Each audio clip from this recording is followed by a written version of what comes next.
வணக்கம். இன்று நாம் பார்க்க போகும் நாடகம் நீதியை நிலைநாட்டிய சிலம்பு.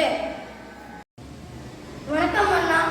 நம் அரசே நாம் அரண்மனை வாயில் முன் அழுத கண்களோடும் தலை விரித்து போவதுடன் ஒரு பெண் வந்து நிற்கிறாள். அப்படியா? அந்த பெண்ணிற்கு என்ன துயரமோ தெரியவில்லை. கேட்டாயா? கேட்டேன் அண்ணா. அதை பற்றி உங்களிடம்தான் கூற வேண்டும் என்று அவள் சொல்கிறாள். அவள் உங்களிடம் நீதி கேட்டு வந்திருப்பதாக தெரிகிறது. சரி, அந்த பெண்ணை உள்ளே அனுப்பு.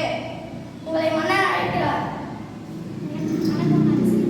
இளங்கோடி போன்ற பெண்ணே, நீ யார்? அழுத கண்களுடன் எம்மை காண வந்ததன் காரணம் என்ன? உனக்கு என்ன வேண்டும்? ஆராயாமல் நீதி வழங்கிய மன்னனே, என்னை யார் என்று கேட்கிறாய்? சொல்கிறேன் கேள்.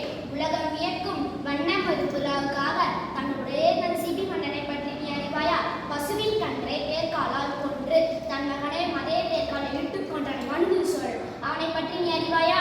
பெண்ணே, நான் கேட்ட வினாவுக்கு நீ இன்னும் விடை கூறவில்லை.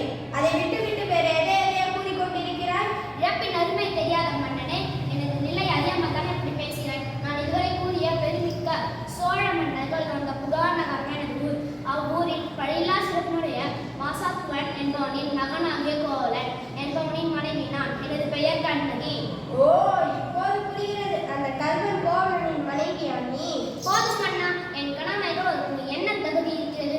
ஊழ்வினை பெண்ணும் உன் ஊருக்கு எனது கால் சிலம்பை விற்க வந்த என் கணவனை அநியாயமாக கொண்டு விட்டாய். நீ செய்தது தகுமா?